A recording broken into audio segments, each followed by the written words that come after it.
તો બેંગલુરુમાં મોટા એમડીએમએ રેકેટનો પર્દાફાશ કરવામાં આવ્યો છે। નાઇજીરિયન ડ્રગ્સ પેડલરની બાતમીના આધારે સેન્ટ્રલ ક્રાઇમ બ્રાન્ચ અધિકારીઓએ તેના ભાડાના રહેણાંક પર દરોડા પાડ્યા હતા અને આ દારૂ જપ્ત કરવામાં આવ્યો હતો, જેમાં આરોપી ભાડાના ઘરમાંથી કામ કરતો હતો। ઓપરેશન દરમિયાન પોલીસે આરોપીના કબજામાંથી 2 કિલો 500 ગ્રામ એમડીએમએ અને 300 એક્સટન્સી ગોળીઓ જપ્ત કરી હતી। આંતરરાષ્ટ્રીય બજારમાં જપ્ત કરાયેલા માદક દ્રવ્યોની કુલ કિંમત આશરે ₹5.15 કરોડ હોવાનું અનુમાન લગાવાઈ રહ્યું છે। આરોપી પર હેન્નૂર પોલીસ સ્ટેશન અને કડુગોડી પોલીસ સ્ટેશનમાં અગાઉ પણ 2 ગુનાઓ નોંધાયેલા છે। આરોપી જેલમાંથી મુક્ત થયા બાદ અને તેણે ફરીથી ગેરકાયદેસર પ્રવૃત્તિઓ શરૂ કરી હતી।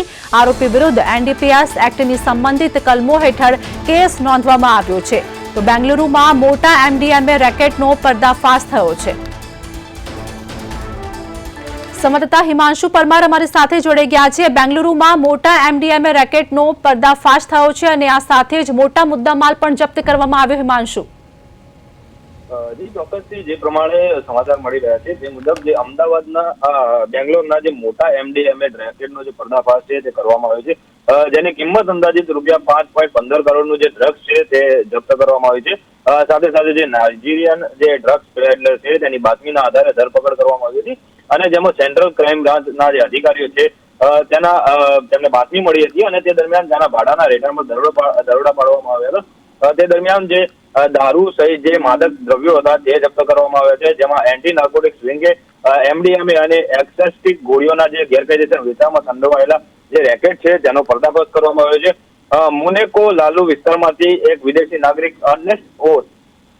ઓન્યા કાચી ગુગાને ઝડપી લીધો છે અને આરોપીના જે ભાડાના ઘરકામ છે તે કરતો હતો ભાડાના મકાનોમાં। ઓપરેશન દરમિયાન પોલીસે આરોપીના કબજામાંથી 2 કિલો અને 500 ગ્રામ એમડીએમએ અને 300 એનએક્સટી જે ગોળીઓ છે તે જપ્ત કરવામાં આવી છે। આંતરરાષ્ટ્રીય જે બજાર છે બજારમાં જપ્ત કરાયેલા જે માદક દ્રવ્યોનું કુલ આશરે અંદાજિત ₹5.15 કરોડ હોવાનું જે અનુમાન છે તે સામે આવ્યું છે। આરોપી પર હેન્નૂર પોલીસ સ્ટેશન અને કુકુગોડી પોલીસ સ્ટેશનમાં અગાઉ પણ ડ્રગ્સના જે હેન્ડલ સંબંધિત જે ગુનાઓ છે તે નોંધાઈ ચૂક્યા છે અને આરોપી જેલમાં મુક્ત થયા બાદ આરોપીએ ફરીથી જે ડ્રગ્સનું જે વેચાણ છે તે કામગીરી કરવાનું ચાલુ કર્યું હતું। બેંગ્લોર પોલીસ દ્વારા જે આરોપી વિરુદ્ધ એનડીપીએસ એક્ટની જે કલમો છે તે લગાવવાની જે ગુનો છે તે દાખલ કરવામાં આવ્યો છે અને તેના પર કાયદેસરની જે કાર્યવાહી છે તે કરવામાં આવી રહી છે। આરતી, આભાર હિમાંશુ સમગ્ર માહિતી આપવા બદલ।